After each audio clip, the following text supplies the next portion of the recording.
নমস্কার বন্ধু, আমি সুতপা চলে এসেছি। না, একটা বিশেষ কিছু রান্না না, কিন্তু খুবই ভালো লাগে বা গরম ভাতে মেখে খেতে তো খুবই ভালো লাগে। আমার তো ভালো লাগে, নিশ্চয়ই আমি আশা করবো আমার বন্ধুদের অনেকে মানে আমাদের মতো যারা তারা একটু ভালো লাগবে, মহিলাদের একটু বেশিই ভালো লাগবে।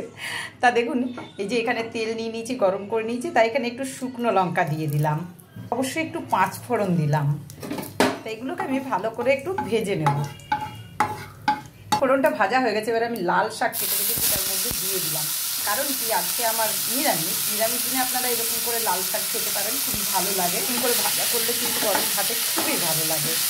তা যাই হোক, আমি আজকে এরকম করেই করছি, কারণ রসুন দেবো না, আজকে আমার বাবার বার, সোমবার। তা যাই হোক, এরকম করে আপনারা করতে পারেন, ভালো লাগবে। এটা পরিমাণ মতো একটু নুন দিয়ে দিলাম। এবার এটাকে আমি ভাজা করছি,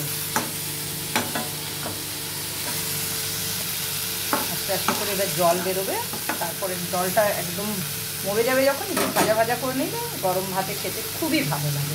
তো দেখুন আমি কী করে করছি। তা বন্ধুরা, এই করে যে আপনারাও ভেজে নিন, এটা এমন কিছু ব্যাপার না, তবে খুবই ভালো লাগে খেতে, এটাই আপনাদের সাথে শেয়ার করলাম। তার সঙ্গে থাকবেন। তা এখন এইটুকু, আবার নেক্সট ভিডিও নিয়ে আমি আসছি। সুতপা বেশ শুকনো শুকনো ভাজাটা হলে ভালো লাগে খেতে। টাটা।